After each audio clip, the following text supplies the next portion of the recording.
Hey friends, welcome back to the Daily Dose. Thanks for joining me. Appreciate your time. Glad you're here. Hey, check this out. We are coming today with day number 256 of the Daily Dose. We are zooming on through the book of Mark. We've got Mark 13 and 14 today. And coming up soon, not for a little bit yet, but pretty soon, we're going to be starting our next book of the Bible. Now, the way this Bible reading plan is set up, it's got us doing Matthew and then Mark, and then we're going over to the book of John. They're not forgetting about Luke. We're just going to the book of John next. So don't be confused when that happens. When you pop up here in a few days and you're like, hey, we're on the book of John. What happened to Luke? Luke comes before John.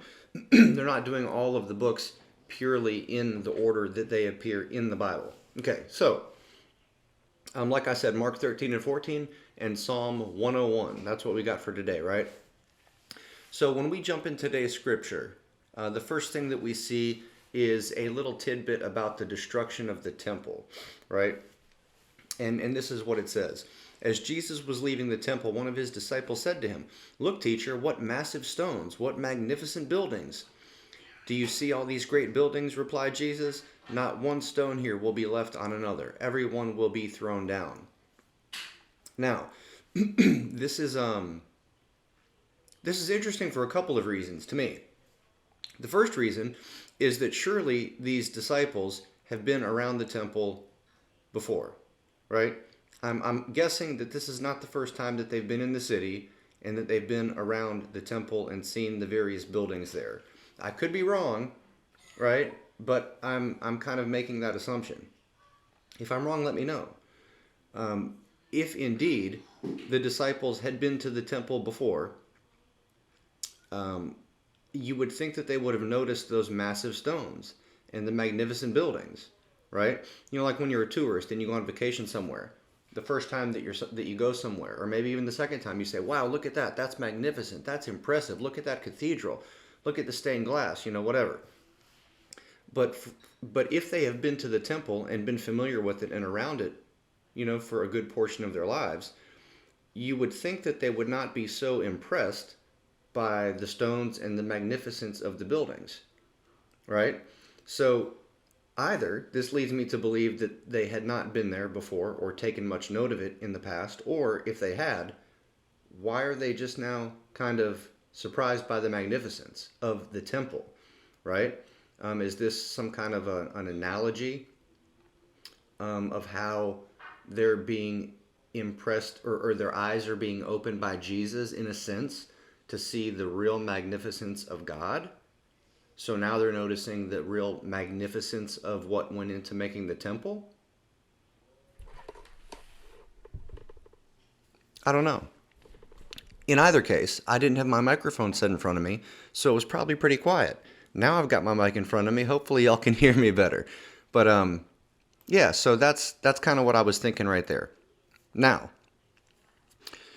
another thing that we see is Jesus predicts that none of the stones will be left on one another. Everyone will be thrown down. Okay, and so in 70 AD, I believe, the temple was destroyed. And to a certain degree, that came to pass. Now, I want to say that I've heard somewhere that, yes, the temple was destroyed, but I don't know that, like, literally every single stone has been thrown down, right? Like, I'm not sure if there's any remnants of the temple where there is still a stone standing upon another. I believe that there are still stones in existence out there from the initial temple structure, and I'm going to guess that it's a possibility, if there are still any stones out there, that maybe this is one of those prophecies where it sees partial fulfillment, and then at the end times it sees total fulfillment, right? The temple was destroyed, but maybe if there are still a few stones standing on one another, big stones, maybe those are going to come down at the end times. Anyways, speaking of end times, that's what we move into next. Signs of the end times, okay? It says, as Jesus was sitting on the Mount of Olives opposite the temple, Peter, James, John, and Andrew asked him privately, "Tell us, when will these things happen, and what will be the sign that they are about to be fulfilled?" Good question, right? Good question. And so then if we cruise down a little bit later, it says, and the gospel must first be preached to all nations, right? So that's one thing that has to happen before those predictions of Jesus will completely come true, okay? So with that being said, if the gospel must first be preached to all nations, then Jesus' prophecy or prediction, I would imagine, is not necessarily totally fulfilled, because at this point in time, the gospel had not been preached to all nations, right? The temple was destroyed, but at the time it was destroyed, the gospel hadn't been preached to all nations per se, right?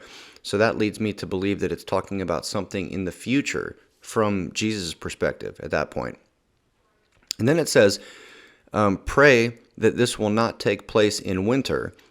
And again, we're talking about various things that are going to be happening around the end times, trials and tribulations and things that have never been seen before, things of that nature.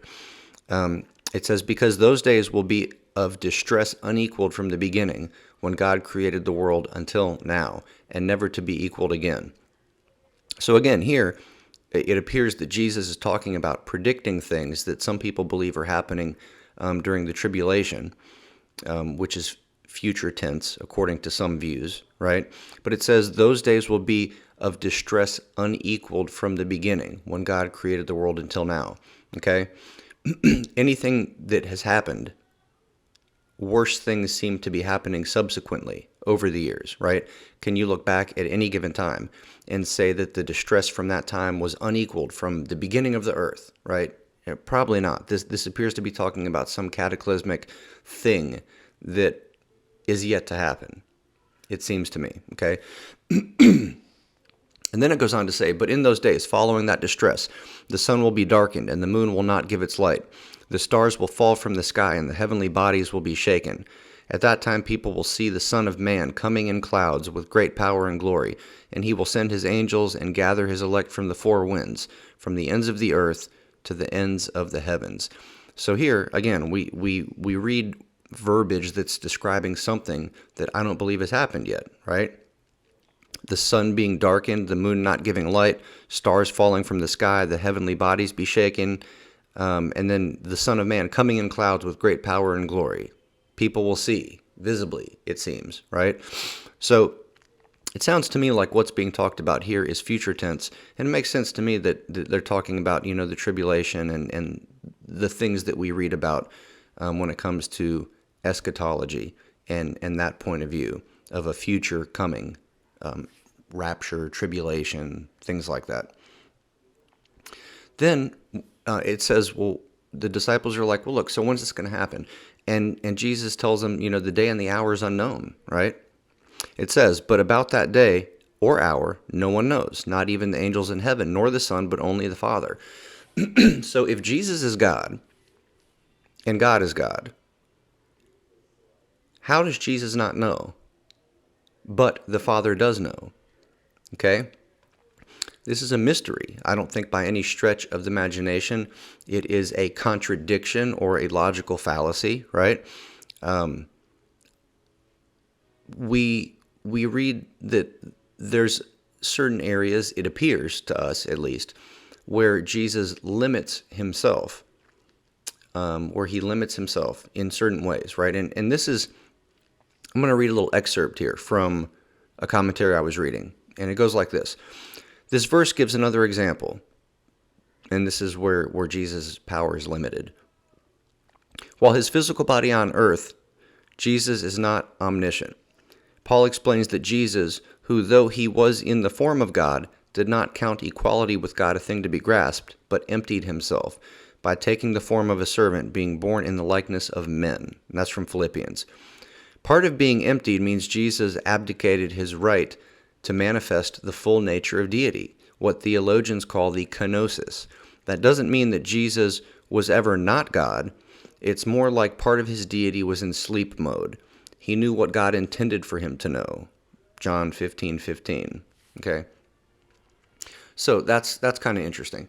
Then a few other things that we see happening is Jesus is anointed at Bethany, right? Then we get into the Last Supper. Jesus predicts Peter's denial, and then we end up at Gethsemane. Jesus is arrested, and then he's taken before the Sanhedrin, right? So a lot of that we've covered over the time that we spent in the book of Matthew. But I just wanted to touch on the Sanhedrin real quick. What is the Sanhedrin? What was it, right? Not all of us know what that is. I looked it up and did a little bit of research, okay? So in Judaism, the Sanhedrin, and that word apparently means sitting together or council. It was an assembly of 23 judges biblically required in every Jewish city. The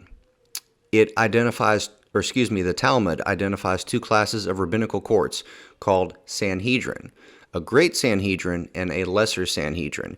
Each city was to have its own lesser Sanhedrin of 23 judges, but there could only be one great Sanhedrin, which had 71 judges, which among other roles acted as kind of a Supreme Court sort of, taking appeals from cases decided by lesser courts.